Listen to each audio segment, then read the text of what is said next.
root of Jesus' stem, sign of God's love for all his people, come to save us without delay.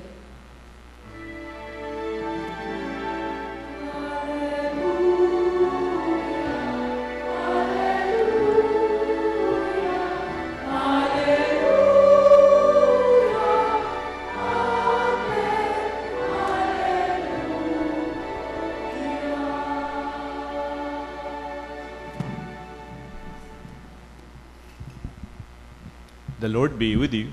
And with your spirit. A reading from the Holy Gospel according to Saint Luke. Glory to you, O Lord.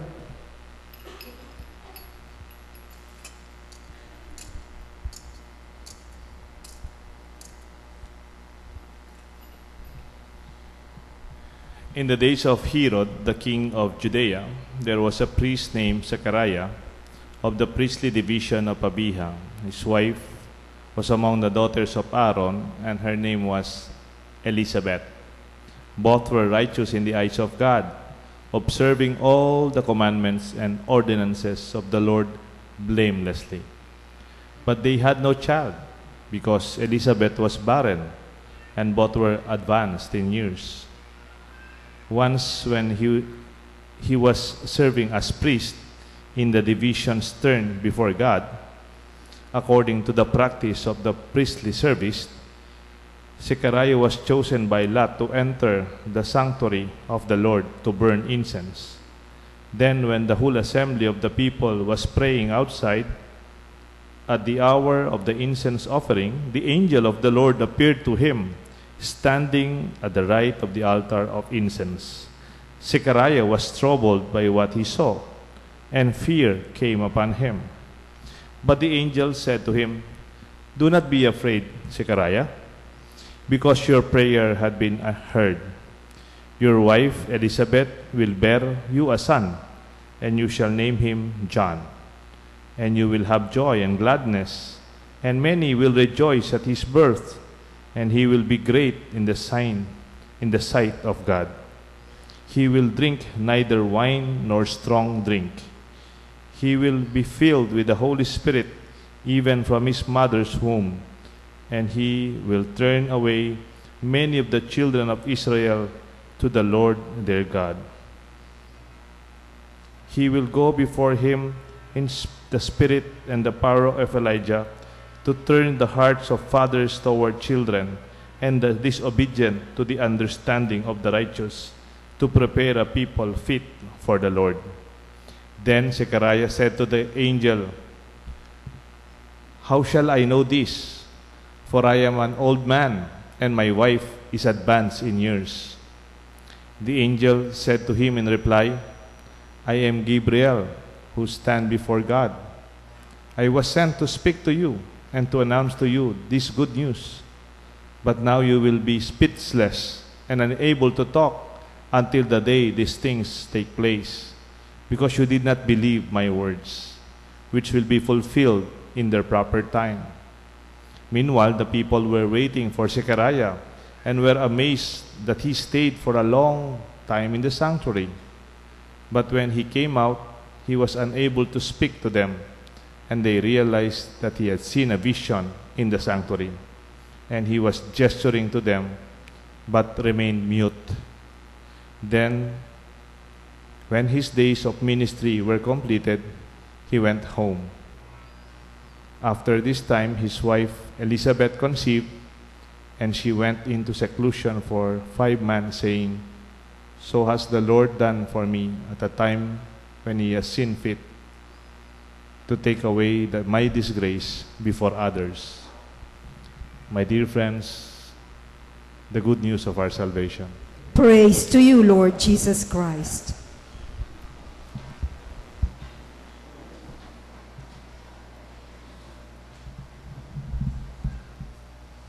In the name of the Father, the Son, and the Holy Spirit. Amen. Good evening po. Nung nag-aaral po ako, mayroong usually, mga posters na ginagamit namin sa mga pader namin sa classroom o minsan sa aming kwarto. Ngayari, malapit na yung final exam. Magpinag ka ng ganyan, lagay mo, "Winners never quit." and quitters never win. Ginagamit rin naman tayong expression yan pag sports, pag meron kang endeavor, no? Yung mga sumusuko, hindi nananalo. Pero yung nananalo, sila yung hindi sumusuko. Meron pa yatang isa yung if you feel like quitting, think about why you started in the very first place. Kung gusto mo nang huminto sa pag-aaral, isipin mo, ba't ka nag-aaral? Para you will be reminded by the reason why you are going through that long years of studies. And seemingly, these two quotations are very focused on quitting and winning and losing and not letting go of what you're holding into. But I would like to see the perspective of this from the perspective of the gospel, from Zechariah and Elizabeth. They never gave up. It's not only about winning a game or passing a board exam or your graduation or even landing to a good job or good business. It must be more than that.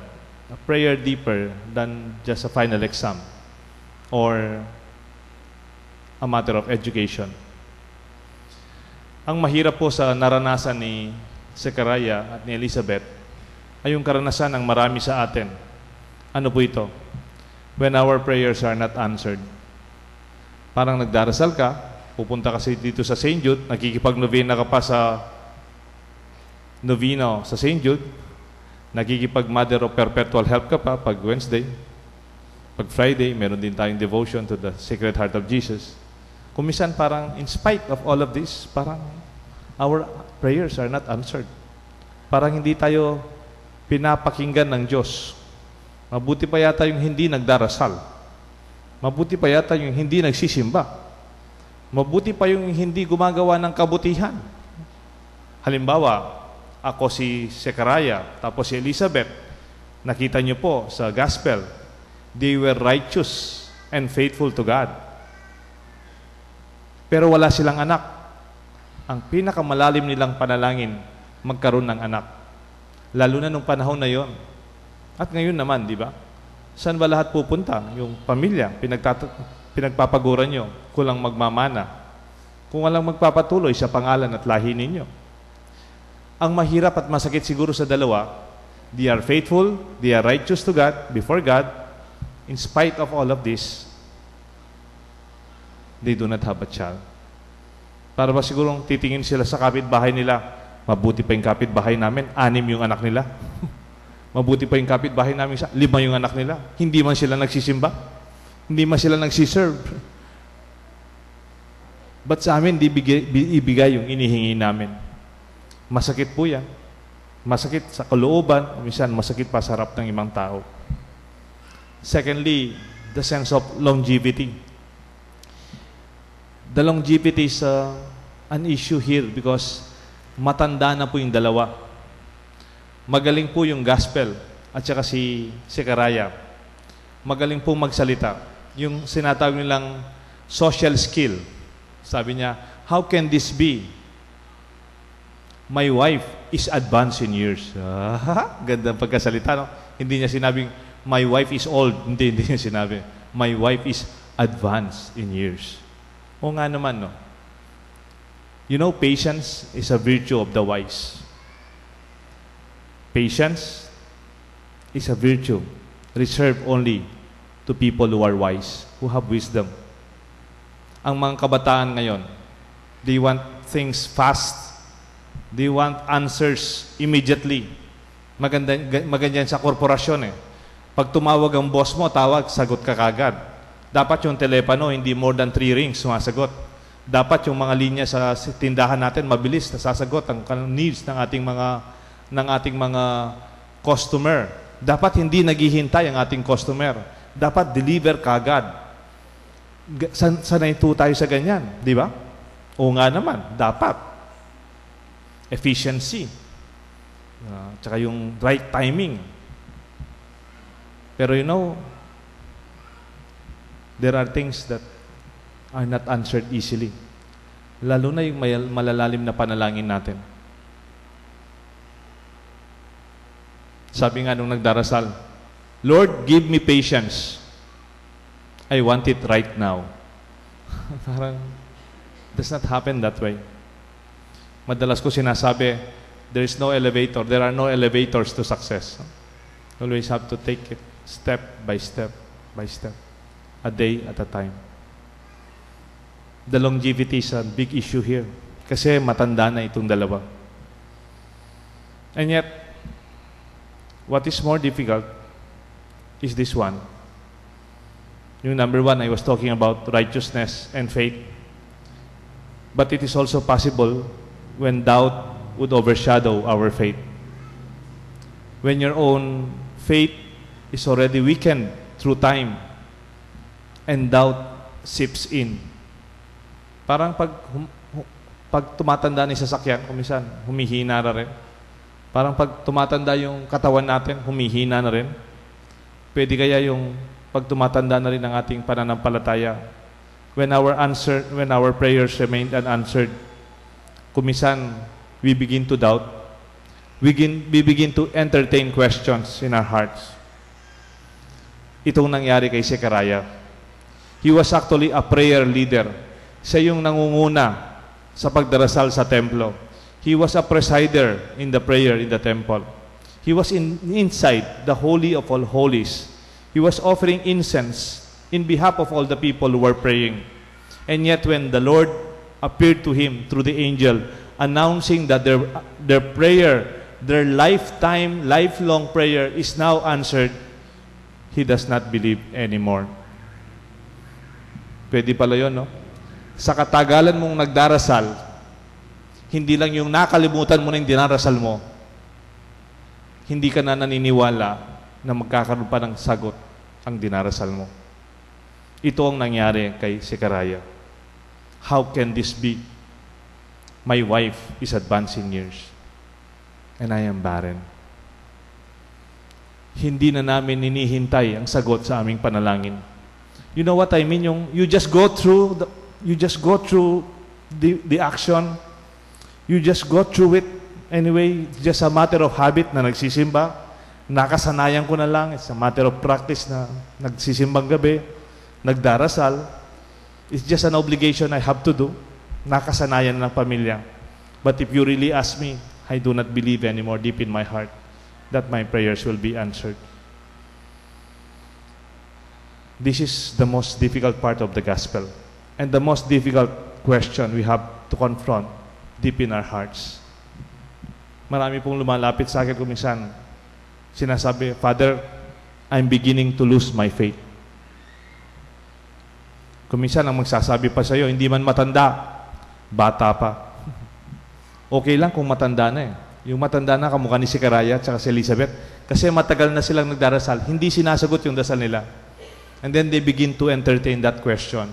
Totoo kaya ang ginagawa natin to? And yet, the gospel showed us far beyond our own capacity. Zechariah gave up, but God did not. Zechariah gave up, but God did not.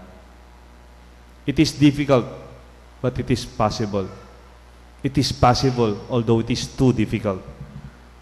For there is nothing impossible for God. I would just want you to see that line. Zechariah gave up, but God did not. Sumuko na ang tao. Nawalan na ng pasensya yung tao. Nawalan na ng pananampalataya yung tao. Humina na ang kanyang pananampalataya at paniniwala sa Diyos. Pero ang Diyos hindi pa sumuko sa tao.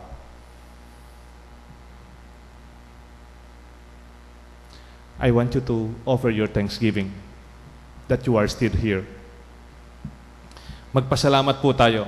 May thanksgiving. Ako po, pagpapasalamat ko, kahit na kumisa ng mga prayers natin hindi nasasagot, Lord, kailan kaya? But you are still here. Thank you. Masaya po ako. It's a happy problem. Sabi nila, Father, kulang yung upuan natin. Maghiram tayo sa homeowners. Maghiram tayo kay Koremi. Kasi po, pati daw yung upuan namin sa kusina, kinukuha na rin, linalabas. Ba't wala tayong upuan sa kusina? Sabi ko, magdi-dinner up. Mong, hindi ka nagagamit po nang nagsimba. It's okay, it's a happy problem. A lot of people still go to church. A lot of people still... But does not mean that these people have been praying for a long time, would not have question in their hearts. But like Zechariah, in spite of the many years that they have been praying with unanswered prayers, they still remain. I thank the Lord in your behalf. I thank the Lord you are here. Thank God that we are still praying. Because there are many people who are not even going to church anymore. But I would like you to have and offer our own intention. My thanksgiving, you are here.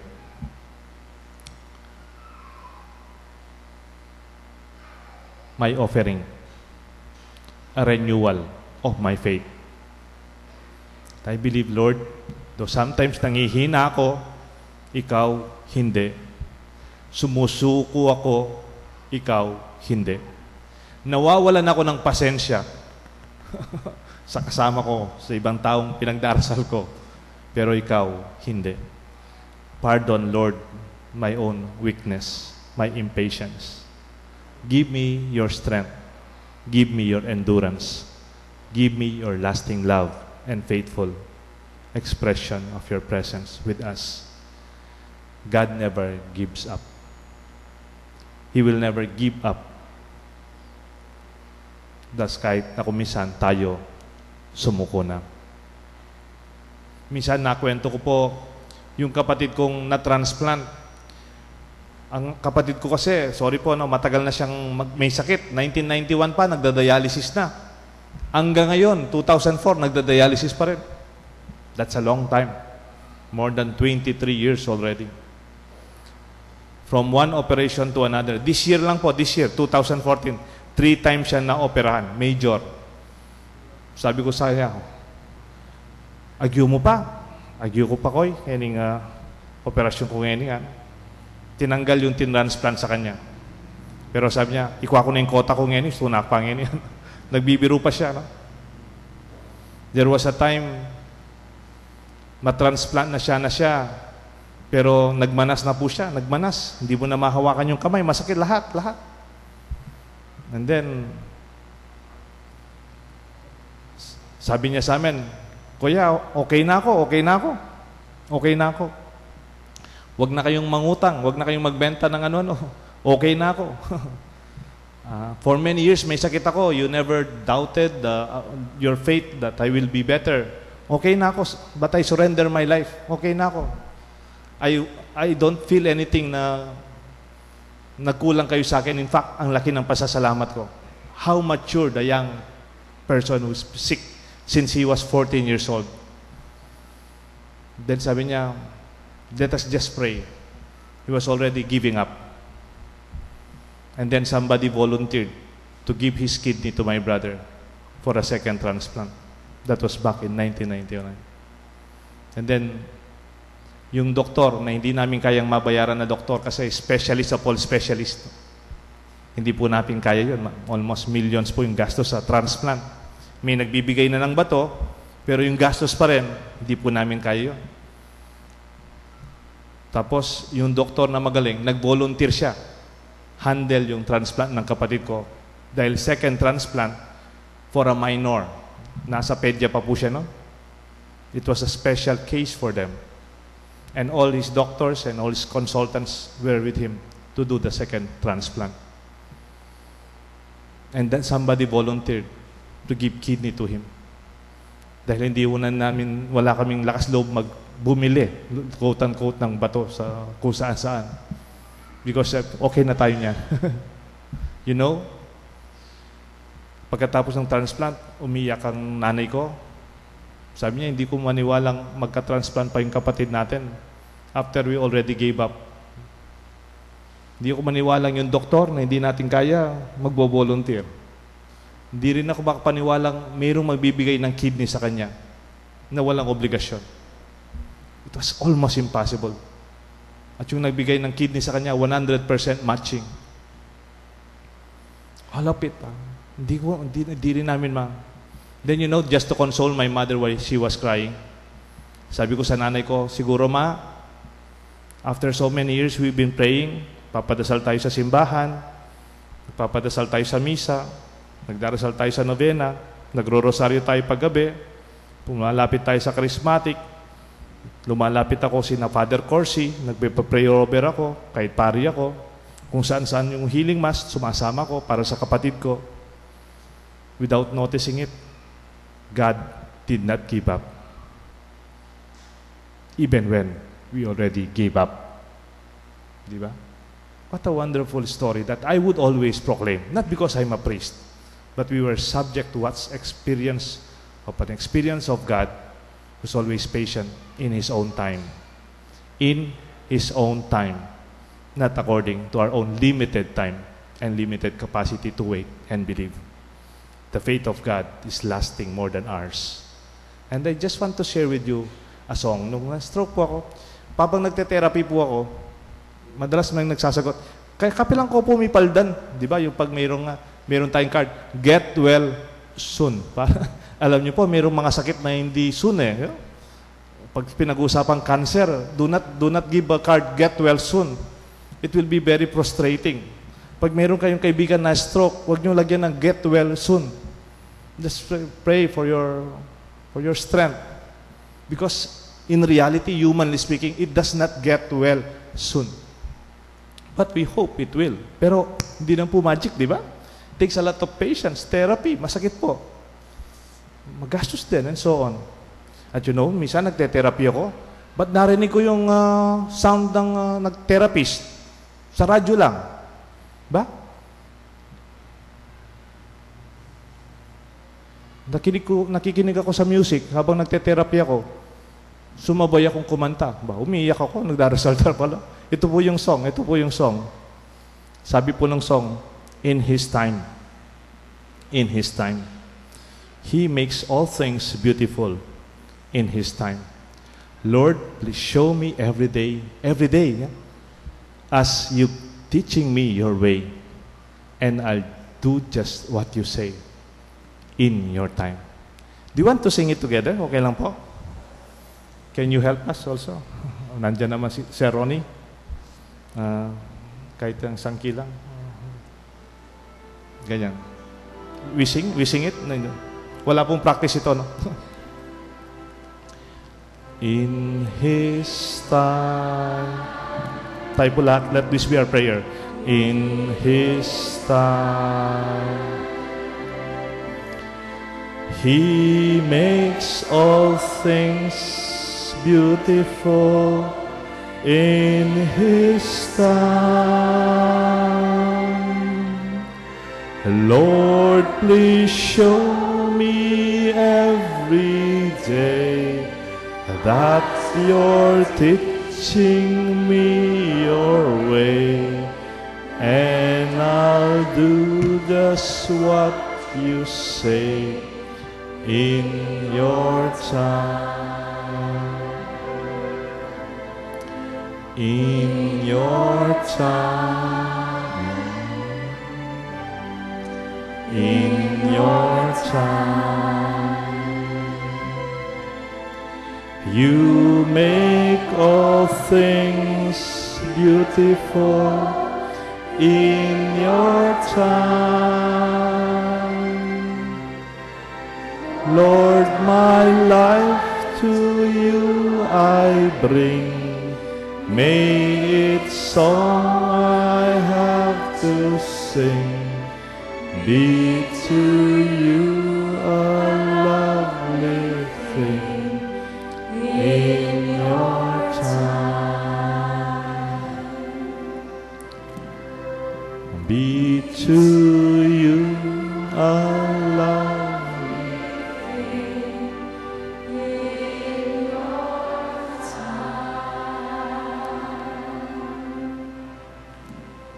In the name of the Father, the Son, the Holy Spirit. Amen.